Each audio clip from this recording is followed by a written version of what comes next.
You know, it's got to be one of the hardest things in life. Watching someone you love struggle with an illness. Your whole world just shrinks, right?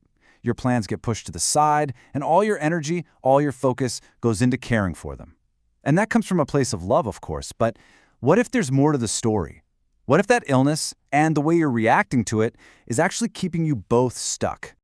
Just think about it for a second.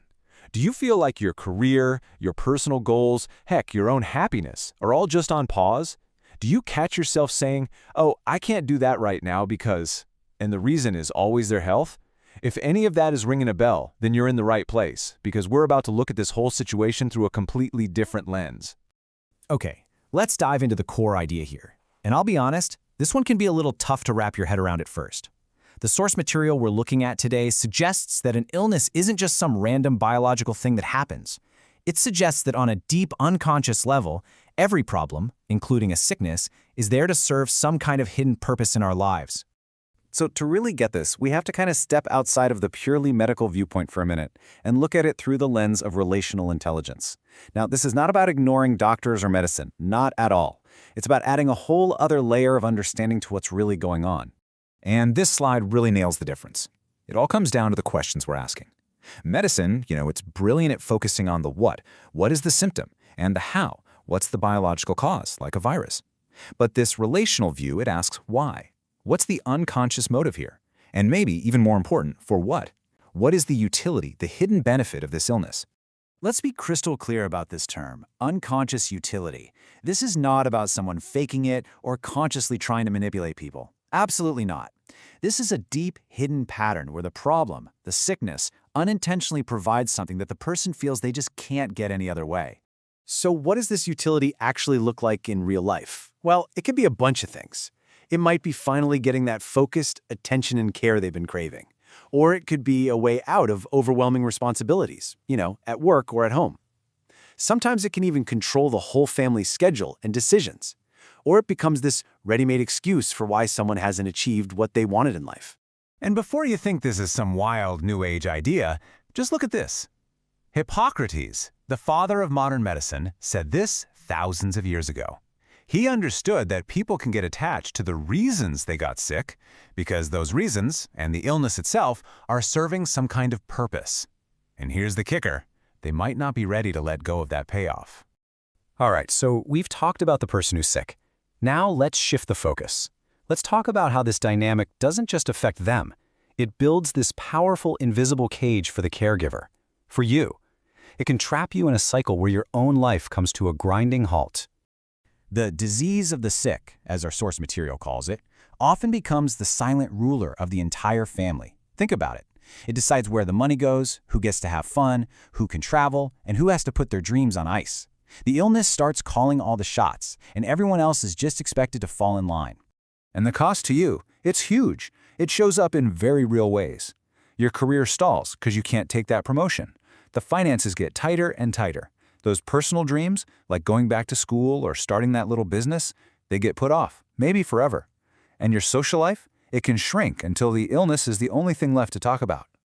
So this is the really tough question you have to ask yourself. Are your life choices being dictated by the person you love, or are they being controlled by the unconscious job their illness is doing? Learning to separate those two things, that's the first step to freedom for everyone.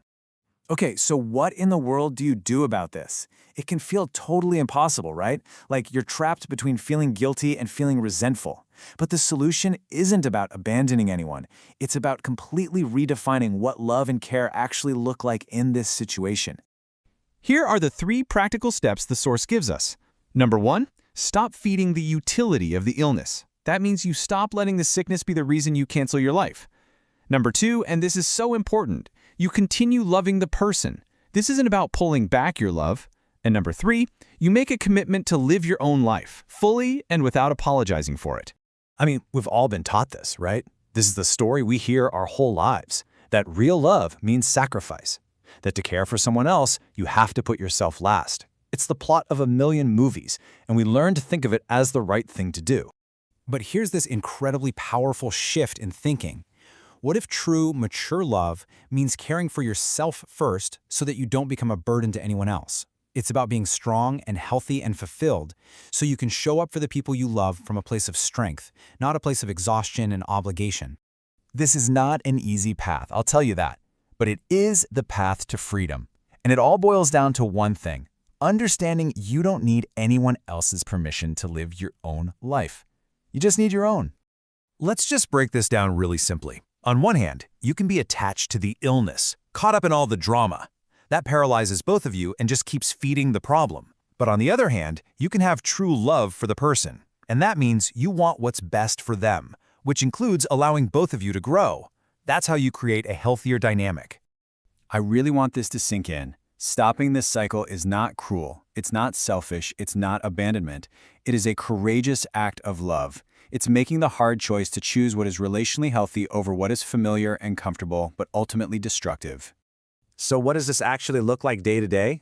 Well, it means you stop putting your own growth on hold just because they aren't growing. It means you stop feeling guilty when something good happens to you. It means you treat them like a whole person, not just a collection of symptoms. And, this is the big one, you refuse to let their illness be the sun that your entire life orbits around. And this quote right here, it really is the whole strategy in a nutshell. Look, your job isn't to be the doctor. Your job isn't to cure them. Your job is to change the environment. When the illness no longer gets the unconscious payoff, when it no longer controls you or pauses your life, its reason for being there starts to fade away. So I want to leave you with this one last really powerful thought. We always think that we need to fix them so that we can finally be free. But what if it's the other way around? What if you choosing to live your life, to go after your dreams, to actually be happy, what if that's the very thing that gives them the permission to find a new, healthier way of living too? What if their cure actually begins with your freedom? Check out, friends. Check out the Divergent Alliance in the first comment of this video